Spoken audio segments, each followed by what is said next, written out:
Greetings, Unhidden Voices family. I can't start this episode without first reaching out and sending all of my love and support to our state here of California is on fire, and this is not the first time. It's actually repeatedly that we've had this natural disaster of fires. But this a couple maybe less than a week ago, we actually had thousands of lightning strikes, which is unheard of for our state, and that ended up resulting in fires burning all across the state. And so we actually here in San Francisco, our air is unhealthy.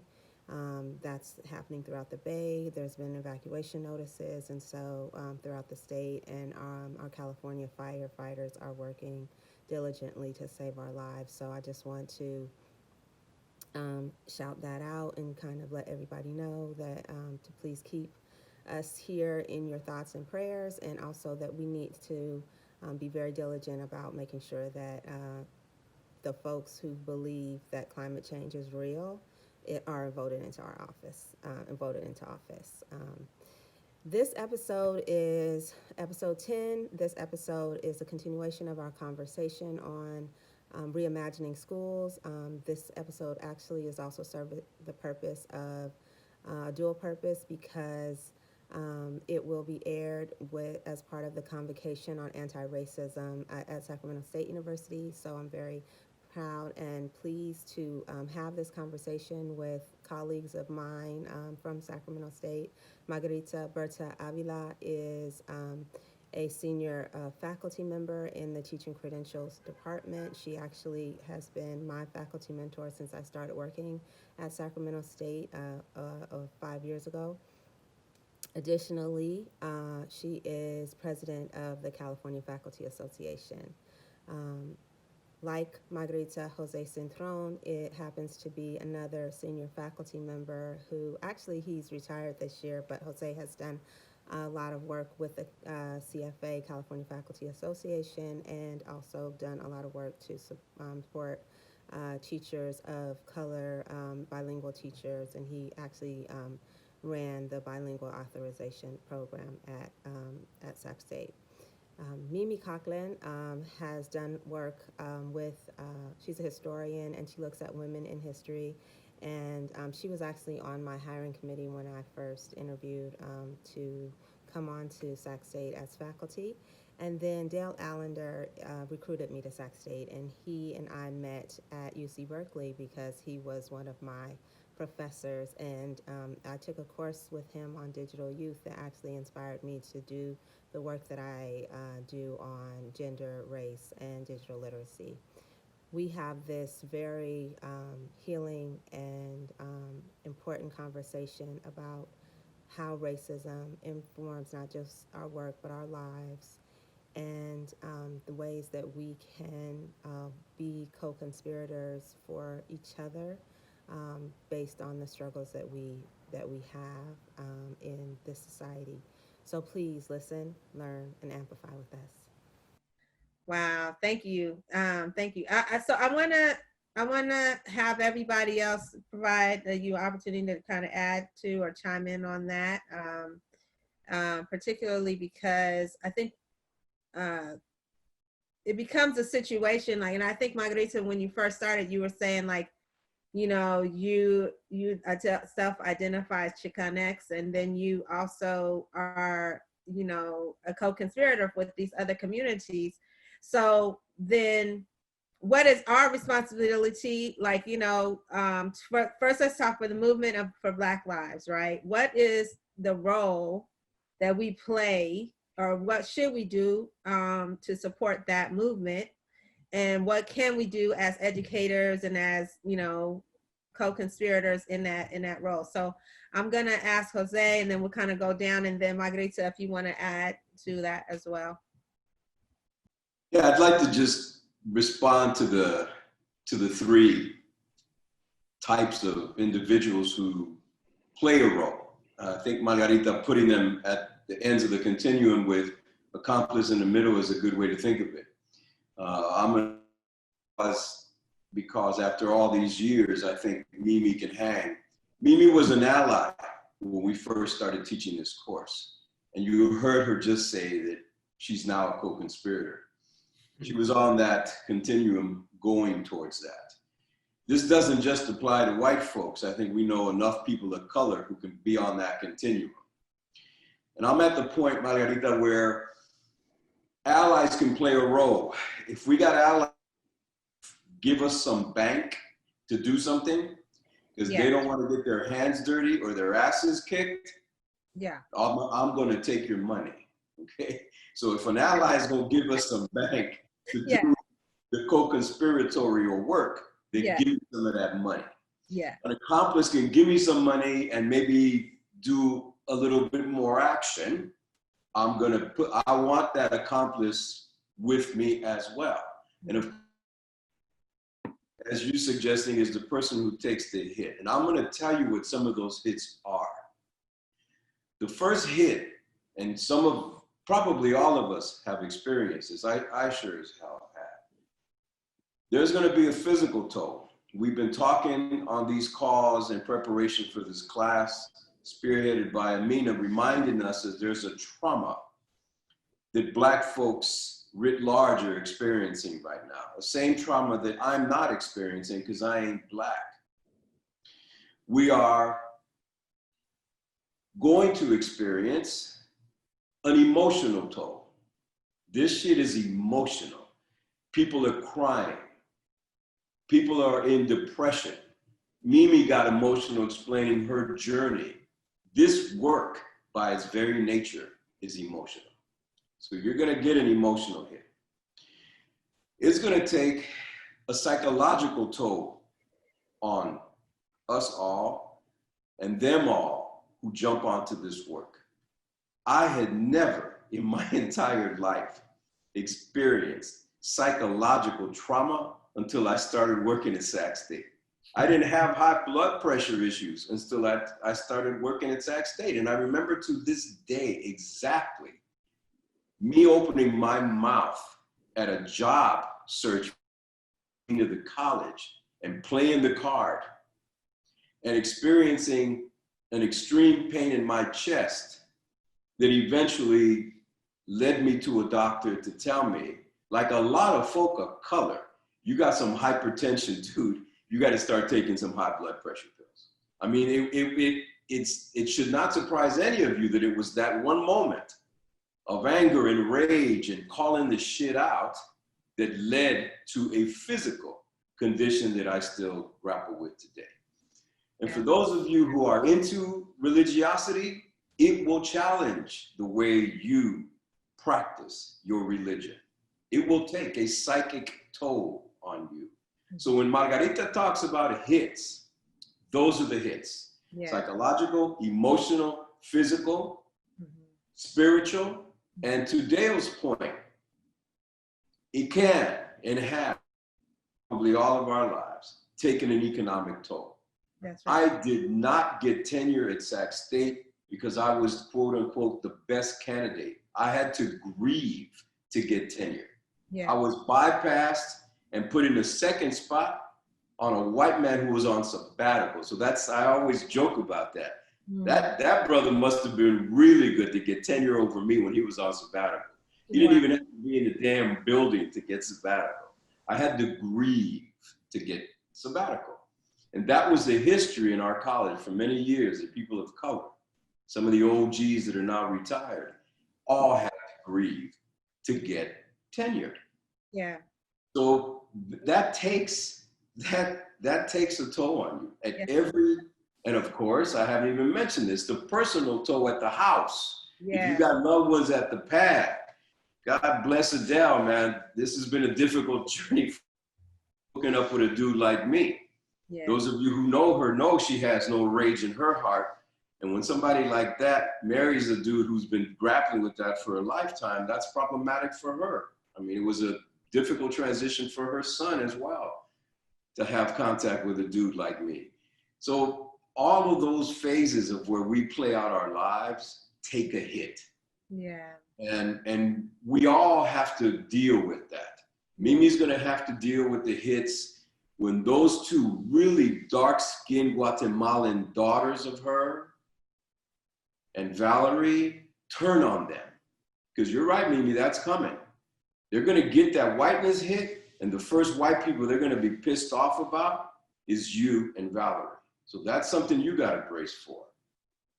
Margarita as well, with her daughter, who's been socialized by her and has gotten in trouble by raising her voice over the years. Mm-hmm. I mean, Amina's children, difficult because of their blackness and because they're Muslim and the layers that that entails. Yeah. Dale, because he's had biracial children and they have to deal with those dual identities. This is complicated work. Yeah. And it will impact all of those places and spheres where we live our lives. From the professional, all the elements entailed there, to the personal and all the stuff that comes. And co-conspirators are the ones who are ready to take those multiple hits. Yeah. And if they're not, then they're on the other end of the continuum. But we should not dismiss them. They can play a role in moving the agenda forward. Yeah, I think one of the things, part of it is too, is like recognizing, well, first of all, it's being able to see, because we can't, like, our expectations, like if we are expecting a lot of people to be co-conspirators, we're going to be brokenhearted a lot. That is correct. You know, because there's just a lot of people who don't want to do that. You know what I mean? That's like the, you know, or that's the majority of people. They have to mature into it, or, you know, there has to be something, some investment, you know, in their life or something that, you know, gets them to the point. Or they could start off with that. Because see, I what I fear too is like this gung-ho-ness, right? Like, oh yeah, I'm down with the cause, and then, you know, when we're all, the hits start coming, and I'm like, you know what I'm saying? All the bullets, you know, I don't have a vest, and like, I thought where's the person that's taking hits with me, you know? And so there's, you know, the people that have been here for the long haul can show and prove, but, you know, I'm very wary of people who jump off the bat and say they want to, you know, take on that charge, because at least you have to be honest with yourself about what it is that you actually, the role you can play and what you're willing to give up, you know, because taking the hit means that you're willing to sacrifice like your physical, right, spiritual, your economic, health, right, well-being, for the movement. And there are those who are willing to do that, and there are those who are willing to sacrifice some things but not other things. And so we all kind of need to be able to recognize that. And we should all be open, Amina, to letting people be where they want to be on that continuum. Right. As long as they play a role in moving this shit forward. If they're going to get in there and co-conspire to dismantle it or undermine the work, then we cut them out. That's right. That's on us to figure out who should play what role where. But that part to me feels like, and feel free, I mean, that's a dialogue, so feel free to chime in, but it feels like, I think the part where I worry the most, right? Because I don't want to have to try and psychoanalyze you or figure out if I can trust you, or, you know, if we're in this together, or if you're just, you know, in it for the short haul or whatever. Like, I need people to just say, That's you know, right. like, I put it out there, and if you're down, you're down. But like, this train is moving. You know, we have a movement that we're actually, you know, engaged in. And so, you know, this might be your stop, you know, get on and get off or whatever, but I don't want to have to try and figure out, like, you know, is this person really, you know, doing what they say they're going to do? And I feel like it's actions speak louder than words in a lot of ways, you know, because otherwise you just, you know, it really does. I feel like a lot of it is like the emotional toll of like disappointment and heartbreak with, you know, people that just may not be able to, you know, maybe they're in a different place on the journey, or like you might have expected something, and to Jose's point, like if they are actually undermining, that's even worse, you know, that's an even worse case scenario. Or capitalizing or perpetrating. Yes. then we have to deal with that psychologically as well. I Yeah. like this layer of the conversation that we're processing, because I was also thinking, again, like I'm hanging with your earlier questions throughout everybody's processing of the new ones you're putting out. And I'm still with, how do you respond? And I'm aware of the times when I do so explicitly. And I'm also aware of the times when I check the out, Yeah. almost against my will. Yeah. Just, or if not checking out from the confrontation, checking out in other venues offline, so to speak, Yeah. right? The event that everybody shows up at, or the film that just came out, whether you're going with somebody else or not. All of those things get played out in that. And then add to that, yes, processing a co-conspirator versus an ally as well. It's that whole, your brain is doing that anyway. That's right. Friend or foe? Are you a friend or foe? Right? Is this good or is this bad? Is this pleasure or is this pain? Right? Your brain is. But we know from all that brain stuff that if you are on overdrive with that you're on underdrive in other areas. You're Right. short-circuiting in other areas, right? Whether it's snap decisions, whether it's not looking at something thoughtfully, whether it's overgeneralizing, maintaining that intensity till you just sort of burn out for a little while, all those things play out in it. So I wonder about the checkout part, because I think, I wonder if that's flight. Is that flight? Like, from the manifestation, like, I can't deal with this, so I'm out of here. Could be, yes. I mean, I'm willing to say that it is. I'm willing to say, Yeah, so then it's like we're all, because what I hear of Margarita is like fight. That's what I hear from Margarita has always, and that's one of the things I just really absolutely just admire about you, from the moment I met you, you are a fighter, you know what I'm saying? And for sure, co-conspirator, to your core. You're the general, you're rallying the troops of co-conspirators, and you're gonna, but then I think too, what she's basically saying is, you can't be in my army, if you ain't willing to do this, right? And that's great, because we at least know. Let me expand on that, okay? She says, so go do your self-care so you don't check out. Yes. That's what she says. Yes. Get together, whatever you think you need to be doing, so you can get on over here and let's do this. Right. But because that part too is what Jose, what you were saying about the toll and the hits you take, right? So in order to, the self-care is really your bulletproof vest, right?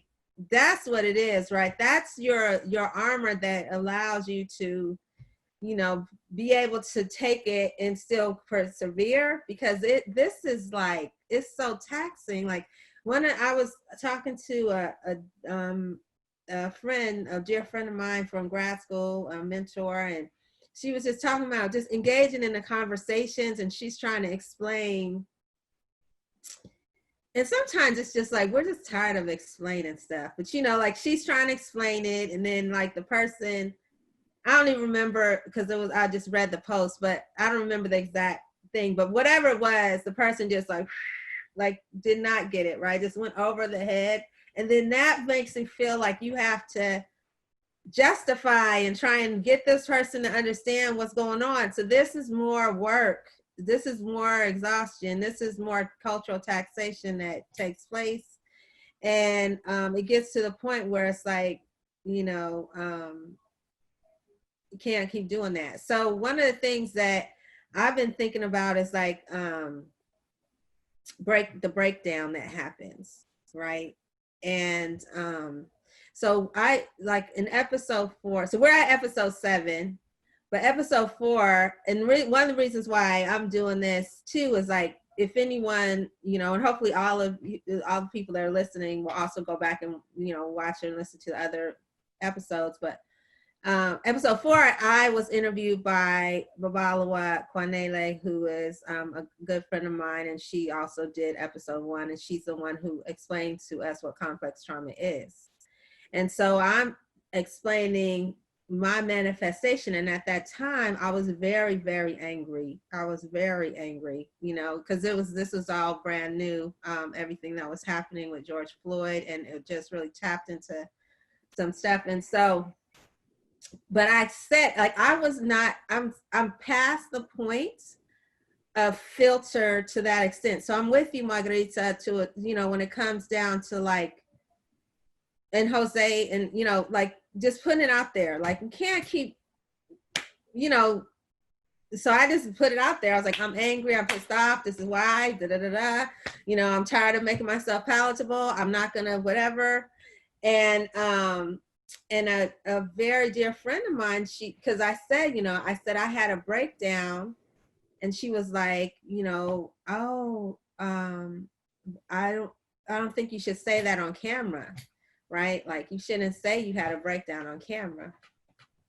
And I said, you know, and I am, you know, a spiritual person, Muslim, and, you know, I explained, like, for me, you know, we break down as human beings, but we also believe that Allah can build us up. Like, you know, part of the practice of like prayer is like, you actually physically break all the way down to where your head is on the ground, right? That's, you know, from a standing position to the very lowest point that you can be, right? And you do that 5 times a day. So you literally break down 5 times a day, so that you, and my dad had told me once that when he was in that position, we call it sajda, when your head is on the floor, is when he said, you know, he had a lot of pride. And it was until he was in that position that he actually had to pray to Allah to take the pride away from him, because he knew that was like a sinful thing, right? And so so being able to then say and being vulnerable and like being able to share of ourselves in this space and being able to, you know, put it out on camera, I think is like opening, or my hope is and my prayer is that that also opens up for other people to understand that none of us, like, we all are going to take hits. We're all going to have things that happen to us. We're all going to have these experiences. We have to be able to find ways to, you know, to address them, to delve to, you know, the question that keeps resurfacing, because otherwise we won't be able to get back up, right? And that's the key. Like, you know, whatever, like for me, I think Allah helps me back up, and we all have different things that can help us back up, but definitely we need to be able to tap into those things. So that's my question, is like, what helps you, you know, keep going in this struggle and in this movement, and to persevere. So let me ask Mimi, and then we'll go back to Mimi, Dale, Jose, and then Margarita. Okay, well, just on a lighthearted note, you're making me think of the song "I Get Knocked Down, But I Get Up Again." Well, I need to put that in the. I'm gonna put the link in the description. Excellent. I sing that song. You know, I'm a very physical person, and I blow off a lot of steam. You know, my family would tell you that it's, you know, it's a thing. And I actually had a big breakdown this past weekend myself, and I just let myself have it. I was like, you know what? The rest of my family went out to the river to have a nice day, and I said, I'm just going to be here, feel as bad as I want to feel, and, you know, just kind of let that happen. And I don't know exactly what it's about. I mean, it's related to the current context that we're in, and the pressures around the events of the world. But I don't know. So how do we persevere? I think, you know, a sense of humor, being honest as possible. You know, my hits are never going to be around race, and they're around sexism or homophobia. and that's a different, those are things that I've experienced. So I'm never going to relate to what it's like to, I'm always a white person, and I'm always having the benefit of that in a majority white culture. But I guess I just, I'm also a religious person, and although that can be a hard position to be in as a lesbian, but I have figured out how to kind of reconnect with my own Catholic and Christian background. I sort of dabble in the Protestants. I'm currently involved in a Protestant affirming church, but I have a lot of roots in the Catholic tradition, and I have to acknowledge that. Yeah. And I also draw on, Buddhist practices to some extent. So, I dance a lot of dances to kind of keep myself perky and upright and hopefully in the game. So before you move on, because you're a wife and a mother, and what about like that aspect? Like how do you support like keeping your family up too? Because sometimes that can also be very, very hard, especially now in the times we're in. Oh, for sure. I think that having a protective sense. I also have parents who are aging, and just trying to, I think as a woman there's a lot of pressure to be emotionally whole all the time, and my partner does not struggle to the same extent as I do with ups and downs. So I'm working on just trying to be honest. Like this is what my experiences are. This is what my motivations are. Take me, and my kids. They do. The thing that's great about kids is they sort of experience you as that's your normal. Which is awesome. I get a lot of affirmation from my kids who do see me for who I am, and that's been a wonderful, wonderful experience. Beautiful. That's beautiful. Thank you, Mimi. All right, Dale? I really appreciate the question. And I want to say that it's been different things at different times. I am a spiritual person. I'm a Buddhist right now. I have been for a long time, but before that, it was really just spirituality in general that drew me. So there were times when we were just obsessing over some jazz for a really long time and building a collection of John Coltrane or whatever. But right now, really, it is knowledge of self. And it is the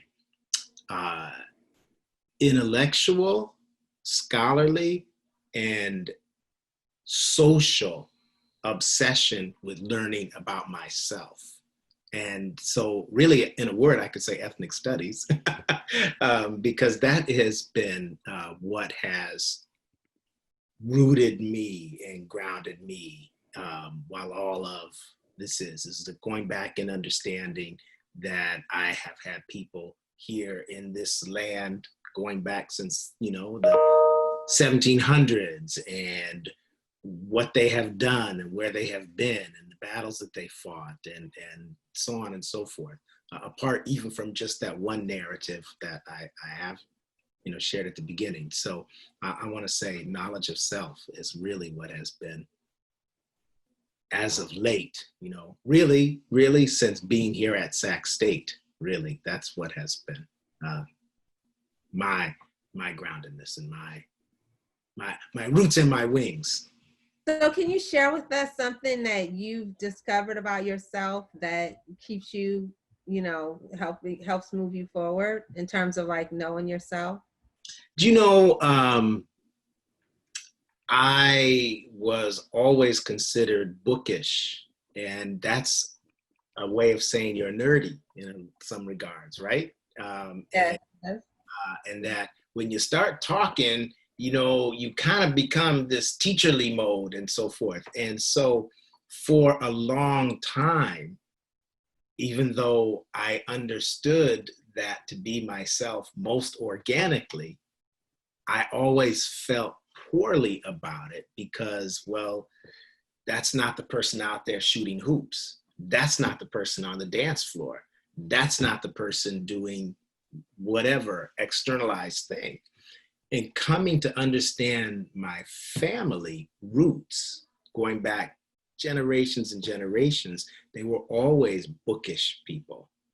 They always had, I have an image of my grandfather after he passed, even before knowing this on a deep journey.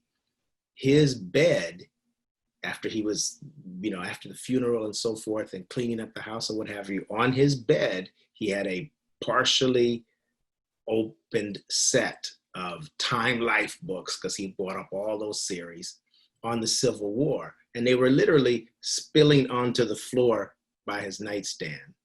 And so clustered around it. And that's always how I've lived, whether I've read it cover to cover or pulled out just what I wanted or wrote something on it or used it to help me understand my life and where I am. And so that's a trait that goes even beyond the Turners, and understanding them as teachers and understanding where they taught and understanding their connection, not just to the AME, but historically Black colleges, more than one even, as students, as teachers, and as staff even. So that's been a profound understanding of who I am. Really, the lay Black intelligentsia.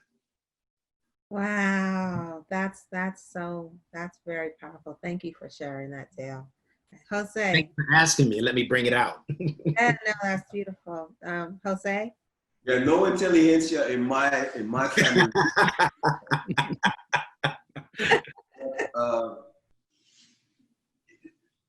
Since 2012, when I guess we're going to end this conversation today, when we talk a little bit about this course. In 2012 was a turning point for me again in the college. We restructured, as you all know, and we recreated a course that had been erased, to use a popular term these days, erased from the preparation program in our college. So in 2012, we gathered together, and Mimi was a part of that, Margarita, and eventually Dale and I, Yumina, we all co-conspired and created this course and took it to the place that it is today, the bookending of this course and themes and topics that we've been talking about this entire afternoon. That, since 2012, that has served to sort of push me along. It has to this day, even when we work on the syllabus, I still feel motivated to be involved, and that has made my retirement landing a little softer than I thought it would be. It's because of this type of work with folk like you that continues to motivate and inspire OGs like me. I hope this for you all when you get to your retirement age, that there'll be folks behind you that you can take some pride in, that you can take a little credit for helping shape them as the people that will follow in your footsteps and carry on this work. My hope is that in the 20 years or 20 or 30 years that you all give to this institution, that an iteration of this course survives the changes that will likely come. Teacher preparation programs are never etched in stone. And this course is an example of that. It went away for almost 20 years. And when you think back in time, what could have been happening in the preparation of thousands and thousands of students who are all over this state and other states with their credential, who didn't take a course that had race at the core and sexism and homophobism at the core. That boggles the mind. A painful many years to live through, knowing they were exiting the building, except those that were housed in our bilingual multicultural ed department, who kept taking a version of this course. So that's been the motivator for me, knowing that after experiencing 15 weeks with folk like us, that they are transformed. We all have students who still send you one a couple of days ago from a Latina student who went back to her high school to become the soccer coach to her hometown school, the school she graduated from. This is all about the Comprometidos grant, Dale, right? The pipeline, grow your own. This is a woman who is going to take what we shared with her and what she has learned from her peers back to her high school. That will transform those lives, because she's gonna integrate the themes that she got in this class into her PE course. That's a hell of a motivator, despite all the hits and the bumps and the lumps. To know that these students continue to remember us in a way that helps them transform the lives of other folks. And you all will continue to play that role just like I have over the years. Margarita and I are about to say farewell to Ruben, who's gonna go get a PhD at Stanford, for God's sakes, an ex-gangster who came into our program. And Dale is bopping his head, because this is one of those characters you go, damn, that brother should go get a PhD. So he's gonna go get a PhD from Stanford. That's impressive. From a gang life to a teacher credential program, teaching for 5 or 6 years, and now going to become a teacher educator. The dream will be fulfilled if he comes back to Sac State. That would be my hope for him. And maybe some of you will play a role in making that happen. Or some CSU, so he can work with the populations that predominate in the CSU, working class and folk of color.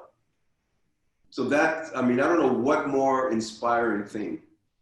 A teacher, because that's, at the end of the day, that's what we are. We are teachers. We are sharers and co-creators of knowledge, like Freire would suggest we are.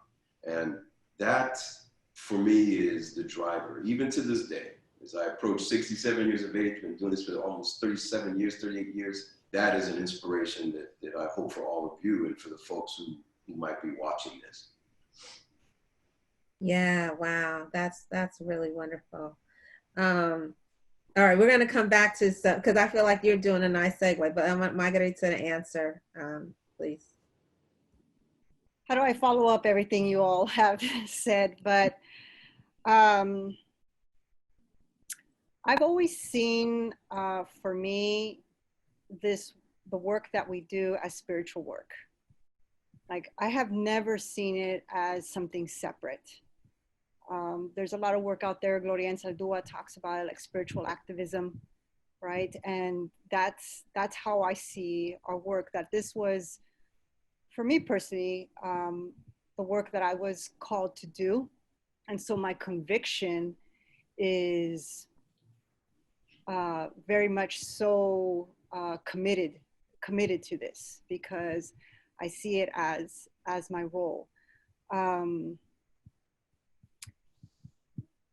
But, we have to, it's important to know that this is lifelong work. And so when it's lifelong work, it's important to keep at a pace, right? So that you can be at that work. Now, that's very easier said than done for me. I'm going to be very honest. I have not been able to really have a grasp on that well, because I'm sorry, getting a little emotional, because we live in urgent times right now. And I think I'm just speaking from the current time frame that we're in, right? And so I feel a sense of desperation. I feel a sense of all the emotions we've talked about before, hope and fear and desperation, just all of it. And because I do see this as a spiritual commitment that I have made, it's important, for me. At the same time, self-care, like, keeping at that pace is important, but I've been a little bit critical of the term self-care lately, because sometimes I think it's used, and I'm not saying from any of you, right? But sometimes I think it has been used to say, yeah, I'm just gonna, step out for a while, to not have to engage with the rough work that's coming, And so what I've been thinking a lot about lately has been collective care. I've always come from a very collectivist framing. I think even before it began to take off, now. And within that collectivist framing is us as well as individuals, right? So because as an individual, we make the collective, and then the collective makes us as an individual, right? So I'm not separating out that self-care, but I'm just being a little more critical of the terminology that I use. Because I have seen the terminology of self-care very westernized and very individualized from a neoliberalistic frame, right? And so I'm trying to really ground myself in how I was raised, the practices that I was raised with, coming from a collective care. And then in that process, you are taking care of yourself, as well. And so, so I think that's the process that I'm in. And, it is a process. I know that I come off as like, you're here, you're there. And I do believe that strongly, right? Like, there's choices we make, and this is the moment. We're at this crossroads where you got to make this choice right now, at least in this time that we're in. But I do understand that it is, people are in their own process, their journey, but I think we have to be mindful of that, making a choice is a privilege, right?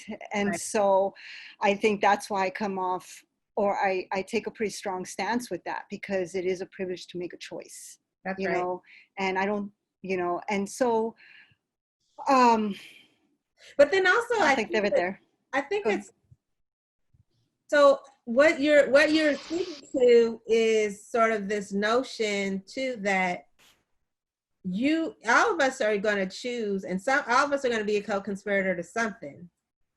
So it's like, what are you choosing to be a co-conspirator to this movement? Are you going to do it in a collective, work with all of us? Because part of that collective work is the co-conspiracy, right? Right? It's like making sure that we're all whole, and we can't do that if we're all just sort of like, tangentially attached to the thing, right? Because how do we then keep each other even alive? You know what I'm saying? Absolutely. So absolutely. Wow. And I just want to say something, one last thing too, was that I think it is important, going back to your last point, like, how do we keep each other whole? How do we help each other? And I can definitely say that each and every one of you have sat me down at one point or another, right? And said, take care of yourself, do this, do that, what have you, in the mindset of that collectivism, right? In the mindset of that, or like Dale, like you like to reference it a lot, like our ecosystem that we have built, with one another. And who does that well for me, as well as my own partner, Cesar, who is very grounded in the work that he does, but also very grounded in rooting us, right? Rooting us as a home. And one thing he always reminds me of, which then helps me, at times with the pacing, is no revolution is going to come out if the revolution isn't starting from our home, right? So if that revolution is not starting in our own home, that the continuation of that revolution and that change, because there'll be more things that we will have to continue to work at, continue to confront, and so forth, as we pass through the years and the decades. And if my son and daughter aren't able to take on that charge, then what was it? That's 100% true. Then I definitely, I'm at fault to that. And so that helps me as well. Seeing the work as spiritual work, my sense of prayer through that spiritual work, and then being grounded in the revolution. So. Wow. Dang, this has just been, This is such a healing conversation. So I really appreciate, I can't tell you how much I appreciate this. And I think it's very valuable. So I want to end, the last question is, this is for other teacher education folks and other faculty so this podcast is not just going to be aired on the Unhidden Voices podcast, but it is also going to be aired at Sacramento State University's Convocation, which is happening in September. It's about becoming, the focus of it is anti-racism, right? That's the focus of the convocation. And so what our session is the becoming an anti-racist, like that, doing that work of becoming anti-racist. And it's that, I believe, is a journey, right? That we all have to, we're inviting people to take with us. We are also going to be sharing this with our students. So I guess what my last question is like, what is it that we want people to know about what it means to be a part of this journey and do this work? And I think, Margarita, you started talking about that. And but if you can address that and, just pointedly to like our students and to our colleagues, or other people that may be watching this, like, what does it mean to actually, what does it mean to, do the work of anti-racism and be co-conspiratorial in that work? Well, I think one of the themes that we've been talking about is that it is a journey. It is a process, right? So I think it's important. What I've always shared with students is that it's important to know that there's never an end point, right? There's never a point like, I've reached this co-conspirator or anti-racist educator, social justice educator frame, because it's always, we're always learning, we're always having to reflect, name and reflect and transform and continue that process. Paulo Freire in Pedagogy of the Press always talks about that, right? That critical praxis of what we're doing and how we're doing that. As I shared just a little bit earlier, I do see this as lifelong work, and I see this as a way of life. It's not, I'm going to teach for my 6 hours. We know it's never 6 hours, but I'm just being, facetious there. I'm going to teach for my 6 hours, and then I'm going to go home, and that's it. I'm done. I'm separating of life. Obviously there's, the intersectionalities of our realities and experiences, but it does become your lens, your sense of spirit and being. Yeah. It embodies you, how you raise your children, how you engage with your family members, how you engage with your colleagues, your friends, the actions that you take, the actions that you don't take. It is that, and there's going to be those ups moments, those high moments, and there's going to be those rough moments. But I think being foundationally grounded in your sense of spirit and being and your conviction then allows us to continue this work, right? And so I think, that's what I often share with my students. And it's having those conversations that make us uncomfortable, and continuously questioning ourselves and asking ourselves and others, why am I uncomfortable with this? What is this triggering, and why? And how do I begin to unpack that? I mean, in teacher education is centered in whiteness. We have in our cohort alone 140 students, maybe 40 of those or less are students of color. And the faculty, majority of faculty are white faculty. We have co-conspirators like Mimi, but not all. Yeah. Right? And so it takes a commitment and work to decenter whiteness, yeah, and continue to question that, and continue to not only question, but change it to then center the voices and experiences of those that have often been invisible and silenced, right? And so there's no silos here with that work, because if that's what you're saying you want to be a teacher for, right? And that's what we're saying we want to prepare teachers for, then how is that separate from how you live your life? That's right. How's that separate how you conduct your life? I'm not saying we're perfect, believe me, far from it. Yeah. But there has to be a grounding in with that. And so, so does that hold expectations high? Yes, it does. Yeah. It does hold expectations high, because we're talking about our kids out there that have been, as we've been saying, traumatized, not only for the generation that they've lived in, but the generations before them that they still carry, and the generations that will continue to carry if we're not part of that healing process.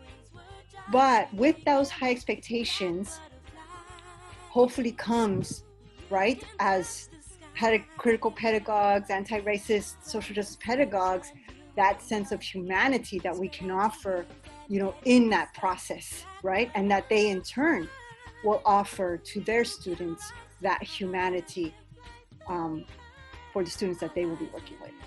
Beautiful. Wow. Okay, I think that you dropped the mic. I think that's a good ending. I loved it. Thank you. I want to thank all of you so very, very, very much. Thank you. This is just tremendous.